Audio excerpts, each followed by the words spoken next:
그 API 주소를 이용을 하면 여러분들만의 챗봇을 무료로 사용을 할 수가 있습니다. 백엔드 코드와 프론트엔드 코드를 다 만들어서 깃허브에다 올려놨어요. 그래서 그거를 여러분들한테 공유를 해드릴게요. 자, 이번 시간에는 구글 AI 스튜디오를 통해서 나만의 챗봇을 무료로 만들 수 있는 방법을 알아보도록 하겠습니다. 자, 이번에 이 모델 제미나이 1.0 프로가 업그레이드가 됐어요. 그래서 성능이 좀 더 향상되었습니다. 그래서 제미나이 1.0 프로 모델을 이용해서 여러분들만의 챗봇을 만드는 방법을 알아보겠습니다. 자, 예전 영상에서도 제가 AI 스튜디오를 사용한 방법을 알려드렸었는데 이번 시간에는 좀 더 쉽게 여러분들이 전혀 코딩을 하지 않아도 따라만 하시면 누구든지 챗봇을 만들 수 있도록 설명을 해드리도록 하겠습니다. 자, 여기 GPTS는 GPT 플러스에 가입한 사람들만 월 26,000을 낸 사람들만 사용을 할 수가 있습니다. 자, 그런데 이 제미나이의 API를 이용을 하면 누구나 사용 가능한 이런 앱을 만들 수가 있어요. 운동 기록하는 웹 앱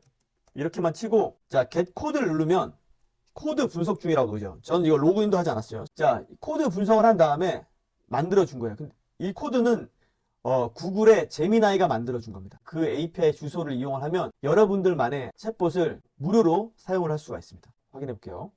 와, 이렇게 만들었어요. 그래서 요걸 어떻게 만드냐면 구글 AI 스튜디오입니다. 그래서 여기서 만드는 걸 같이 한번 해보겠습니다. 자, 좌측에 보면은 Create New라는 버튼이 있습니다. 그래서 얘를 클릭을 해주세요. 그 다음에 우리는 프리폼 프롬프트로 만들어 보겠습니다. 자, 테스트 인풋을 클릭을 하면 여기 보면은 인풋, 그러니까 사용자가 넣는 입력란이라고 보시면 돼요. 얘를 다 클릭을 할게요. 입력란에 누군가가 무엇을 입력을 했어요. 그럼 일단 여기서 엔터를 칠게요. 여기다가 누가 입력을 하면 저는 이렇게 답변을 하라고 시킬 거예요.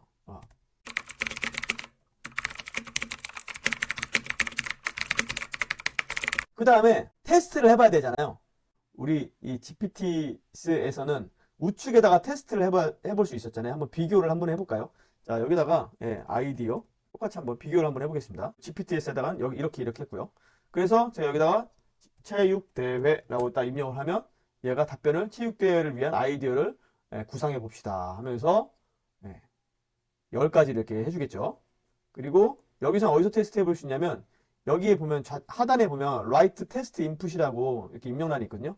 여기다가 체육대회라고 적고 아래 Run 버튼을 이제 클릭을 하면 자, 이런 식으로 인풋에 입력한 거를 아웃풋 여기에 보면은 어떻게 결과가 나오는지를 이제 표시가 되는 거죠. 그래서 이 결과값을 아웃풋 결과값을 확인해 보면서 여러분들이 만들어 가는 거예요. 또는 뭐 바꿀 수도 있겠죠. 뭐 아이디어가 아니라 무슨 행사를 입력을 하면 준비물 뭐 이런 식으로 만든 거를 이렇게 바꿀 수도 있어요. 바꾸고 이렇게 테스트 해볼 수도 있습니다. 인풋에 지금 2개가 들어가 있는데 아까 전에는 아이디어였잖아요. 근데 이번에는 준비물로 하고 런을 눌렀더니 체육대회, 운동화, 운동복, 양말, 모자, 선글라스 이렇게 쭉 나오고 나 축제, 천막, 손정도, 식기류 이렇게 이모지와 함께 나오는 걸 이제 볼 수가 있잖아요. 그래서 이게 좋다. 그럼 잘 만들어졌다. 그럼 그대로 갖다 써야겠다 생각 드시면 이제 get 코드를 눌러서 방법은 되게 다양합니다. 방법은 다양한데 제가 저는 이제 자바스크립트로 가져올 거예요. 여기서 여러분들이 약간의 배경 지식이 지금도 좀 필요합니다. 우리가 웹 앱을 만들면 HTML, CSS, 자바스크립트 요 3개의 파일이 만들어지잖아요. 아니면 HTML 파일 하나에다가 통합해서 만들 수도 있고. 그래서 만들고 여러분들이 테스트해서 잘 됐다 싶으면은 내가 만든 거를 다른 사람들 볼 수 있게끔 하려면 내 컴퓨터를 다른 사람들이 들어오게끔 하면 되잖아요. 근데 그거는 굉장히 보안상 안 좋잖아요. 그 24시간 내 컴퓨터 항상 틀어놓는 것도 아니고. 그래서 항상 24시간 켜져 있는 서버 컴퓨터에다가 올린단 말이죠. 얘를 이렇게 올려. 이 올리게 되면 이 서버 컴퓨터는 항상 켜져 있으니까 누구든지 이 서버 컴퓨터에 들어올 수 있는 주소만 알면 이 사람이 이 서버 컴퓨터의 URL에 접속하면 이 서버 컴퓨터에서는 이 HTML, JS, CSS 이 사람이 이 서버에다 올린 이 파일을 그러니까 얘한테 넘겨줍니다. 이 사용자한테 넘겨줘요. 그러면 이 사용자 컴퓨터에서 HTML, CSS, 자바스크립트가 실행이 되는 거예요. 여기서 실행이 되는 게 아니고요. 이 서버 컴퓨터에 실행이 되는 게 아니고 접속을 하면 얘가 일로 내려와서 사용자 컴퓨터에서 여러분들 컴퓨터에서 실행이 되는 겁니다.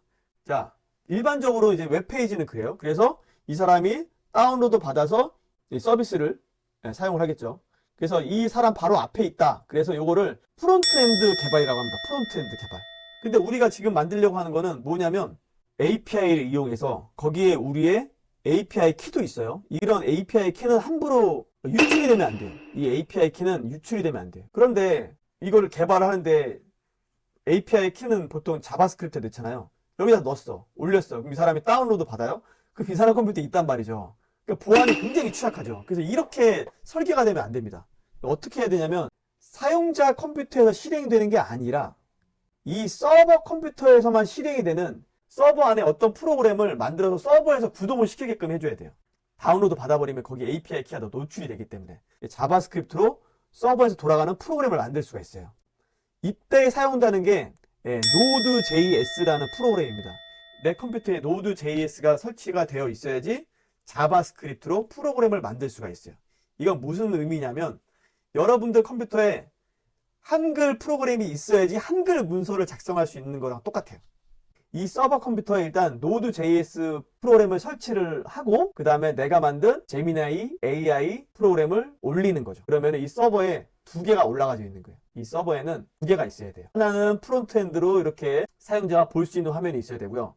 사용자가 여기서 키워드를 입력을 하면 이 키워드는 한 번 더 이렇게 올라가는 거죠. 올라가서 Node.js로 만든 이 프로그램을 이 서버 컴퓨터에서 구동을 시켜요. 결과만 내려주는 거죠. 내려줘서 이 사람은 결과를 볼 수 있게끔. 그래서 두 가지의 파일이 필요한 겁니다. 우리가 GitHub에 올릴 파일은 두 가지가 있어야 돼요. 하나는 프론트엔드 파일, 하나는 백엔드 파일. 이렇게 두 가지가 있어야 됩니다. 근데 이 백엔드 프로그램은 구글 AI 스튜디오에서 get 코드를 한 다음에 이제 카피를 하고 얘를 테스트를 해보기 위해서는 비주얼 스튜디오 코드라는 이런 편집 프로그램을 통해서 다 테스트를 해봐야 됩니다. 그리고 안 될 때마다 잘 되게끔 챗GPT한테 요청을 해야죠. 다음 코드를 Node.js에서 구동이 되도록 코드를 수정해줘. 뭐 이런 식으로 한 다음에 방금 전에 구글 AI 스튜디오에서 복사한 코드를 이제 붙여넣기를 한 거예요. 그러면 얘가 Node.js 프로그램에서 이 자바스크립트가 잘 작동이 되게끔 다시 이렇게 만들어줘요. 그래서 이 만들어준 거를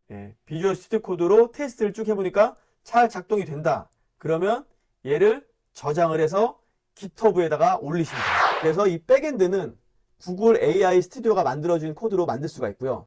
그리고 요 프론트엔드 페이지도 중요하잖아요. 그러면 얘한테 또 요청을 하는 거예요. 백엔드 코드를 사용할 수 있는 프론트엔드 페이지 코드 작성해줘. 이렇게 하면 이 챗GPT가 이 백엔드, 요 백엔드를 하려면은 뭐 이런 게 있어야겠지 하고 또 이렇게 막 이렇게 추천을 해줍니다. 근데 이것도 테스트를 해보고 잘 되고 하면은 그거를 GitHub에다 올리시면 돼요. 서버에 프론트엔드 페이지 하나, 백엔드 페이지 하나가 두 개가 올라가져 있으면 이것을 서비스를 할 수가 있습니다. 자, 그러면 이제 정리를 해볼게요. 선생님들 잘 들어보세요. 제가 다시 한번 또 정리를 해드릴게요. 순서를 이제 말씀드리자면 사용하는 방법은 이렇게 테스트 인풋을 넣어서 스튜디오에서 테스트를 해보고 결과값이 잘 나오면 자 get 코드 눌러서 자바스크립트로 카피를 해서 이게 1번입니다. 이 Node.js에서 잘 구동이 되게끔 챗 GPT라든지 뭐 코파일럿에서 요청을 하는 거죠. 다음 코드를 Node.js에서 구동이 되도록 잘 수정해 달라고 얘한테 요청을 하는 거죠. 자, 이렇게 하면은 두 번째가 만들어진 거예요. 두 번째 코드를 수정하면은 백엔드 프로그램이 만들어진 거죠. 그리고 그거를 GitHub에 올려요. 그게 이제 세 번째고요. 첫 번째 만들고 두 번째 수정하고 세 번째 올리고 그 다음에 사용자가 볼 수 있는 프론트엔드 페이지를 또 만드셔야 된다는 거죠. 프론트엔드 페이지를 만드는 게 네 번째인 거죠. 백엔드 코드를 사용할 수 있는 프론트엔드 페이지 코드를 작성해줘. 이렇게 하면 또 어떤 결과값이 나오겠죠. 그래서 그것을 여러분들이 수정 보완하면서 또 완성을 시켜요. 그래서 완성을 시켰으면 완성한 것도 마찬가지로 이제 GitHub에다가 또 올리시는 거죠. 그래서 그런 챗GPT와 얘기를 하면서 확인하고 이러한 과정들이 이제 필요한데 이 뭔 개소리야! 지금 여러분들이 그 과정에서 많이 힘드실 거예요. 왜냐면 일단은 여러분들이 백엔드 프로그램을 확인해 보려면 비주얼 스튜디오를 깔아야 되고 그러려면 거기 안에 보면 뭐 npm 라이브러리 뭐 이런 것들도 챗GPT한테 대화를 하면서 설치할 수는 있겠지만 그 과정이 굉장히 지난합니다. 좀 어느 정도 코딩에 대한 지식이 있는 사람들은 그걸 보면서 금방금방 하겠지만 만약에 없으신 분들은 좀 오래 걸릴 수가 있어요. 그래서 제가 다 만들어 놨습니다. 백엔드 코드와 프론트엔드 코드를 다 만들어서 GitHub에다 올려놨어요. 그래서 그거를 여러분들한테 공유를 해드릴게요. 우선 백엔드 페이지예요. 제가 공유해드린 주소를 들어오시면 백엔드 페이지 이렇게 나올 거예요. 자, 요거를 어떻게 여러분들이 공유해 놓은 자료를 내 GitHub 파일로 가져가는지 보여드리겠습니다. 포크로 찍어만 주시면 됩니다. 포크로. 자, 여기 우측에 보면은 포크라는 버튼이 있어요. 그래서 이 포크를 클릭을 하시면, 자, 이렇게 화면이 나오는데, 여기서 크리에이트 포크 버튼을 클릭을 하시면 공유한 자료를 여러분들의 리파지토리로 이렇게 가져올 수가 있어요. 네, 끝난 거예요. 그러면 백엔드 페이지 끝. 자, 이번에는 이제 프론트 엔드 페이지도 제가 드릴 테니까 포크로 한번 잘 찍어 보세요. 자, 마찬가지로 포크 프론트라고 제가 공유를 해놨는데, 이것도 우측 상단에 포크 버튼을 이제 클릭을 하면 여러분들의 리파지토리로 가져올 것인지 이제 물어보는 창이 나오는데, 여기서 크리에이트 포크, 여러분들의 리파지토리로 가져오게 된 거예요. 그러면 끝난 겁니다. 여기서 이제 여러분들이 무엇을 바꿔야 되느냐, 그것을 먼저 이제 말씀을 드릴게요. 백엔드 페이지부터 먼저 볼게요. 백엔드 페이지의 구성은 이렇게 되어 있습니다. 일단 리드미 파일 있고 index.js 파일 있고 그다음 패키지 파일들이 있는데, 중요한 건 index.js 파일, 이 파일이 중요합니다. 여기에 모든 게 다 들어가져 있어요. 자, 이 파일을 클릭을 해보세요. 여기에 보면은 바꿔줘야 될 부분이 있는데, 이 연필 모양의 버튼 있잖아요. 이 버튼을 이제 클릭을 하신 다음에 여기 API 키를 여러분들의 API 키로 바꿔주세요. 여러분들의 API 키는 구글 제미나이에 들어가서 좌측 상단에 Get API Key, Create API 키를 클릭을 하면 생성도 하고 복사도 할 수가 있어요. 여기에다가 여러분들의 API 키를 입력을 해주시면 돼요. 자, 그리고 그 밑에 보면은 프롬프트라고 되어 있잖아요. 여러분들이 제미나이 스튜디오에서 충분히 테스트를 해본 다음에 결과값이 잘 나오는 프롬프트를 그대로 복사를 해서 이쪽에다가 붙여넣기를 해주시면 됩니다. 이렇게 API 키와 프롬프트만 수정을 하시고, 그 다음에 커밋 체인지 버튼을 클릭을 한 다음에, 그 다음에 커밋 체인지 버튼을 한 번 더, 이게 확인 버튼이에요. 얘를 이제 클릭을 하시면 일단은 백엔드 페이지는 완료가 된 겁니다. 그 다음에 프론트 엔드 한번 볼게요.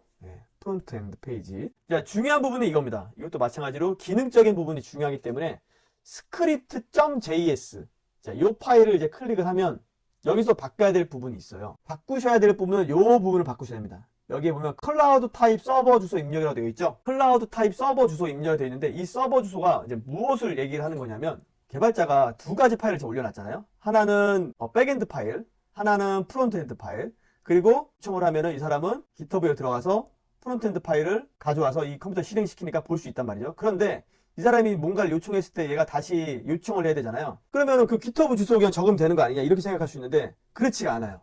여러분들, GitHub는요 파일 저장소예요. 이 파일을 이 클라우드 컴퓨터 안에서 실행을 시켜주지 않아요. 실행은 그냥 내려받게 한 다음에 사용자들 컴퓨터에서 실행이 되는 거지, GitHub 그 안에 있는 그 서버 컴퓨터에서 여러분들이 만든 그 자바스크립트 파일을 실행을 시켜주질 않습니다. 그래서 내가 올린 파일을 실행을 시켜주는 그런 서비스 컴퓨터가 필요해요. 그래서 우리는 무료로 이용할 수 있는 클라우드 타입이라는 그러한 서비스를 이용을 해볼 거예요. 자, 클라우드 타입에 로그인을 일단은 해볼게요. 클라우드 타입에 로그인을 할 때 GitHub 계정으로 로그인을 하는 게 좋습니다. 자, GitHub 계정으로 로그인을 해야지 잘 연결이 되거든요. 자, 이렇게 로그인을 하시고요. 그 다음에 얘는 이제 무료긴 한데 카드를 등록을 해야지 이용을 할 수가 있어요. 카드를 하나 등록을 해줄게요.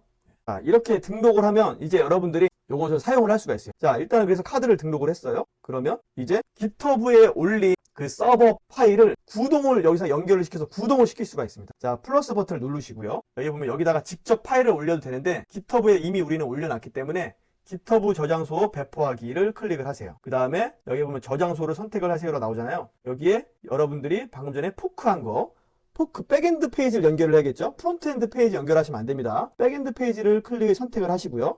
언어 및 프레임워크, 이게 중요한 거예요. 우리는 그 백엔드 페이지를 뭘로 만들었냐면 Node.js 프로그램을 만들었어요. 그래서 이 클라우드 타입에다가 얘기를 해줘야 돼요. 나는 Node.js로 만들었으니까 Node.js 프로그램을 실행을 시켜달라, 이렇게. 그래서 Node.js를 선택을 하시는 거예요. 그 다음에 버전을 바꿔야 돼요. 지금 최신 버전 21이 있네요. 21을 선택을 하고 나머지는 뭐 건드릴 거 없어요. 적어줘도 되고 안 적어줘도 되고. 근데 하나 꼭 적어줘야 되는 건 이걸 적어줘야 됩니다. node index.js로 바꿔주셔야 돼요. 왜냐면 제가 여러분들께 공유해둔 프로그램을 그렇게 만들었거든요. index.js를 실행을 시켜야지 구동이 되게끔 만들었기 때문에 여러분들은 이렇게 적어주셔야 돼요. 제 파일을 포크하신 분들은 이렇게 적어주셔야 되고, 아니면은 여러분들이 나름대로 다르게 만드셨으면 다른 명령어 쓰셔도 되겠죠. 자, 이렇게 하시고 배포하기 누르시면은 이제 GitHub에 여러분들이 올린 그 파일을 이 클라우드 타입이 실행을 시켜줄 수가 있는 겁니다. 한번 기다려 보시면 서비스로 이동 한번 들어가 볼까요? 그럼 여기 지금 빌드 중이라고 나오잖아요. 지금 빌드 중이라고 나와 있는데 좀 기다리셔야 돼요. 이제 완료가 됐네요. 시작 중이라고 되어 있고. 이게 한 가지인데 무료 단점이 이 서버가 하루에 한 번씩은 꺼집니다. 그래서 하루에 한 번씩 클라우드 타입에 들어가서 켜줘야 돼요. 이게 뭐냐면 지금 여기 보면은 재생 버튼, 실행 버튼이 비활성화가 되어 있잖아요. 그쵸? 지금 실행이 되고 있다는 뜻이거든요.